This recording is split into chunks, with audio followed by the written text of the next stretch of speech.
Relish, pleasing or zestful flavor. A quantity just sufficient to flavor, to be pleased or gratified by. Enjoy. We are hoping that what we bring to your table today might add some spice to your life. Ladies and gentlemen, welcome back to another episode of Relish. I'm Another Rowan episode. Miller. Yeah, another episode. This is Don Patterson. How are you doing, Don? Yeah, I'm doing good. Yeah, got a pulse and everything. A bit giddy this morning, maybe. Yeah, it's probably something in my coffee. It was JW's coffee. It's good stuff. Yeah. All right, we'll get to the questions. Well, you're more predictable with the questions, so. Hey, I've got one too. Oh, yeah. Yeah. Yeah, we'll start with yours. What has given the most meaning and purpose to your life so far? And you're 18, 17, Mm-hmm. 18? 17. 17 yeah. today. Yeah, okay. So 17 years life. Wow. That was a long time ago. I was 17. So what purpose was it? Given the most meaning and purpose to your life so far? What has given the most meaning and purpose to your life so far? I don't know. I've been, I guess I could say I've been gifted with athletic abilities. So while I'm young and still able to play them, I guess like being able to play them to glorify God and like share that with my teammates that I've been playing with. I am lucky to go to private Christian school, so before every game we do devotion, and which is usually brought by a player. So yeah, that's usually along the lines of like giving glory to God or some act of motivation for us before we go out and play. So I guess Cool. That, yeah. I actually saw the most emotion on your face that I think I've ever seen in my entire life. And I wasn't there in person. So the group went to state and qualified for state. And in that last moment after that last pitch, they took a picture of you for the paper and yeah, dugout was giving me the same thing. So I gave it right back to him. And I don't know if I should necessarily say this, but the team we were playing they're not sportsmanlike. Oh, it was hard. Yeah, it was hard. They were, saying stuff to us. So, I mean, ouch. So you were actually I don't know if it should be, but I don't know if I should be more proud of, not proud, but more excited for winning against a not sportsmanlike team. But that definitely like fueled a lot of our celebration. There was something about it just felt good to like knock off some. Yeah, put them in a place. Yeah, something like that. Okay. Yeah. It was good. Yeah. It was good. Fun time. I talking on a personal level, it's just, you are very cool, calm, and collected 99.95% of the time. And to see that much emotion, wow. Yes. Yeah. Passion. Yes. It's good stuff. Yeah. All right. Thank you. That was good. Yeah. That was a good answer to that. We'll get into your questions here. Okay. Now I'm on the grill. We kind of have a series here.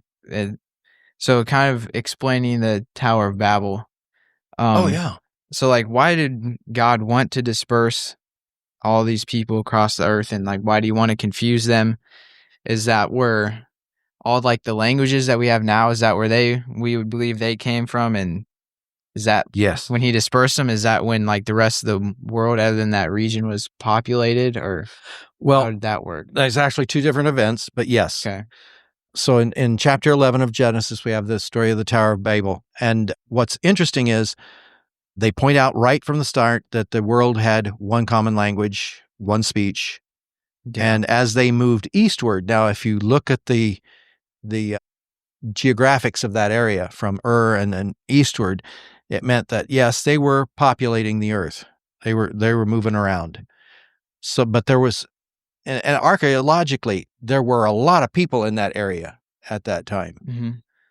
So they come together and they build this, and the motive behind it is said in Scripture, "Come, let us build ourselves a city with a tower that reaches the heavens, so that we may make a name for ourselves and not be scattered." Evidently, their fear was of being scattered. And so their intent on making the on the tower is unity, and that somehow they would be unified as one government, maybe one entity. And the problem that I think the Lord sees in that is that's not always good, because if you get in one group and somebody becomes the head of that group, there's a great deal of power in that leadership. And if there's that much power in that leadership, is it ever molded by anything else? I mean, can anything speak into that power that would not be self-serving? So we often see kings get on the throne, and then they get lots of money. Yeah. We even see even in our country that you become a politician, and all of a sudden you have all these streams of income that you didn't have before. Worldwide, lots of corrupt governments, and yeah, more power. Yeah, corrupts. I mean, ultimate without power being challenged, power can corrupt. So you almost have to keep that going. And I wonder, in the midst of this, then, when we get to verse 5, but the Lord came down to see the city and the tower that the men were building. And the Lord said, if one people speaking in the same language, they've begun to do this, then nothing they plan to do will be impossible for them. And we look at that from the positive side. Oh, wouldn't that be nice? To have that kind of power. God's looking at it from the other standpoint, in that we don't tend to make the best plans. We make plans that maybe serve our purposes, but, well, I make plans, but do my plans always serve your purposes? Probably not. No. And so when you start talking about somebody making plans, somebody was behind this making a tower. I don't think it was probably a committee. Do you think it was a committee? If it was a committee, they all had the same thing in mind. But so he says in verse 7, come, let us go down, confuse their language, so they will not understand each other. And I come from the standpoint, sensing the heart of God from the beginning to the end, that God did this intentionally to preserve us. Because that kind of behavior, without any checks and balances, because we are human and we sin, and they sinned, and I'm afraid that the human species might have been extinct. Like we would have put ourselves out of business. We would put ourselves out of business. Yeah. Now then we go on, and the second part of your question was, so the Lord scattered them from there all over the earth, and they stopped building the city, and that's why it's called Babel, because the Lord confused the language of the whole world, and from there the Lord scattered them over the face of the earth. So what we realize is it was hard to be together because they couldn't understand each other. And this was a language shift, so that brothers couldn't understand each other. Mothers and daughters couldn't understand each other. It was of that magnitude. Well, being of that magnitude, then, it made it hard. So it really moved them around. The second piece of this is the fact that since that happened I'm trying to remember where it's at, Peleg. Okay, Peleg is in verse 18 of chapter 11. And what we know is that during Peleg's life, there was a tectonic shift. Where is that recorded? I know I've got it here somewhere. There was a tectonic shift of the Earth's continents. It mentions that in the Bible? It does. It does mention that in the Bible. And that's where I'm trying to find 9:17. Here it is, just before that. So, one was named Peleg because in his time the earth was divided. So you have tectonic plate theory right here in the Bible. In chapter 10, verse 25. And Peleg means by fire, so we know it has a volcanic aspect to it. Well, that happens after the time of Babel, because that Peleg is actually mentioned in 11:18. So the chronology here is just a little bit skewed. Okay. So then after the Tower of Babel, the Peleg was born, and in Peleg's lifetime, then tectonic plates. So all these languages then floated apart. Isn't that interesting? So like I guess I haven't formed an opinion because I didn't really know that, but I have. You believe in like that I could say all the land was one continent, one continent, in the same area. Then when this happened, then it formed what it is now. Okay. Yeah. Interesting. And there's a lot of evidence for tectonic plate theory. Yeah. Mm-hmm. But that's where it would be in the Bible. So by these events coming right after, the ark, and then they all went to one area, and then they had this thing going on, they got powerful, and they built this city and put this citadel in the middle of it, and God realized what was happening. I think he probably realized more than what's even in our text, what was going on when that power was all in one spot. Mm-hmm. He took care of that and broke it into groups so that we could be challenged once in a while when we get off skewed somewhere. Interesting. Yep. Did you get more out of that than yeah. There was more answer to that question than there was question. Yeah. There was. I feel like I should have been in the audience for that one. Well, I get excited when I've got all those things in my mind and I want to get them out. No, anything else you want to throw out there? Well, I think maybe that's enough for that. All right. Well, move into the next one then. In case that question didn't interest anybody, we go on to the next one and see if it does interest. Mm-hmm. Yeah. So, yeah, I know there's many different ways for there to be leadership in a church. Mm-hmm. So is there a way you think is right? Is there a wrong way to do church leadership? Like, how should that work? Well, it's interesting because I've been I'm a regional pastor, so I see several different examples lived out in different congregations. And I've been under several different constitutions. One was interesting because it said, the pastor was in charge of everything and in the Constitution, but when its bylaws came out, it wasn't that way. Okay. And so you go, would somebody like clarify this one? How do we get stuff done? How do we get stuff done? Exactly. And that's the bottom line. How do we get stuff done well? And some have been so paralyzed by committees that it takes an act of Congress to get anything done because it has to go through 3 committees before it ever gets out. Yeah. I think what the Bible talks about is the presbyteros.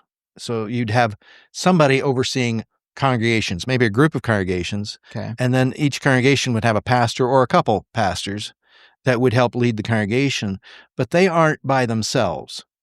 So that you have a congregational group that are always working with the pastor.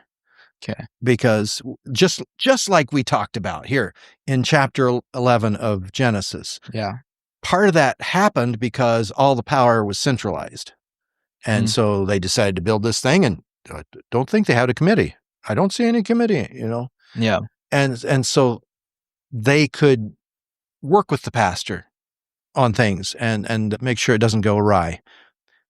And if the pastor does go awry, pastors aren't perfect, although we like to think we are. Pastors aren't perfect. Somebody can call them out on the things that they're askew on.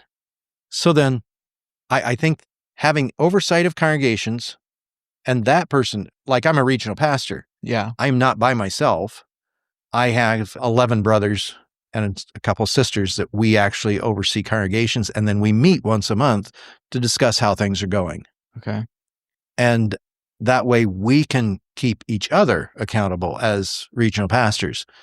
And then we work with the pastors under us, and I meet with the elders of those congregations on a regular basis. So I can tell if maybe the pastor needs some advice in a certain area, we can work with that, make it happen. Yeah. And so I think this faith, our faith needs to be a conversation. It needs to be a daily conversation with God, and it needs to be a conversation among our brothers and sisters, because we need each other And I think that was illustrated in the Bible several times, especially in the New Testament, the body of believers. We need each other. We also need direction and clear direction. And so each and every one of us has a individual faith link with God. In our prayer life, we come daily before the Lord. In coming daily before the Lord individually, then when we come together as a church, we bring that with us into the conversation we're having about, okay, what are we going to do in this town where God's made us a mission station? And how can we be the light of Christ in this spot better? It's not about who's going to make coffee next week or who's going to bring the donuts. It's going to be conversations about how can we be a light in our community of who Jesus is. So, what was the question again? Did I even get close to that one? Correct church structure, leadership structure. So just some way in which there's like checks and balances, but kind of communication with each other and the pastor and okay. Yeah. And it works when you're doing that well. Mm-hmm. At any point in that structure, though, if somebody is not a Christian, is not a good disciple of Christ, is not listening to what the Lord has, it can get really messy fast. Yeah. Yeah. And people who are wanting their own agenda will be seen. Mm-hmm. So like church conferences, they help with that too, with kind of being what helps oversee. It does. Churches, because one of the things that a church conference will do is help us focus on the essentials, because we automatically move towards, well, I don't like it that way. I don't like those worship songs. I want hymns. Or I don't like the cookies you're getting for the fellowship. Or the coffee is too strong. And so you can get on the inessentials rather quickly in any committee kind of thing situation. But what a conference does for you is it helps focus on the essentials. Okay. That's all well and good. You guys can do it that way, but let's remember that we're here for the cause of Christ. Yeah. It's not cookies and coffee don't actually. Believe it. It's not about your coffee. It's not about your cookies. Mm-hmm. It's not about you. Yeah. All right. We'll just do one last one here. Where is heaven? It is. Yeah. Where? You're wanting coordinates, are you? Anything you got. Latitude, longitude. Everything in the Bible would say it's above. Yeah. By the nature of the word, it's above us. And we could say literally above, or we could say, it's probably above our understanding where heaven is. Because it is literally above us. I look forward to heaven. I think it's going to be wonderful. But it is above us. Mm-hmm. Either physically above us, or it's probably above my understanding as well. Yeah, I'd agree with that. The people of Babel were trying to build up. Exactly. Yeah. They wanted to go up because that's where they thought heaven was. Mm-hmm. And I'm wondering exactly how high they thought they were going to build. Yeah. I mean, they had to build like past what they could see, right? Right. So exactly. So they had a lofty endeavor. Yeah. Trying to get lofty. Yeah, we get it. Yeah. Okay. I was wondering if you got it because I wasn't. Sorry about that one. All right. Well, thank you guys for joining us. You tolerated it well. Hope you guys learned something. Yeah. We did. Yeah, I did. Yeah, I felt like I should be in the audience on some of those, but thank you guys for joining us, and we'll see you next time. Lord willing. Thank you for joining us for this podcast. Feel free to become part of this ministry by sharing it with others. Our goal is to help each other grow deeper in our understanding of who God is and His calling to us in our daily lives. Thank you again for joining us, and may God bless your day.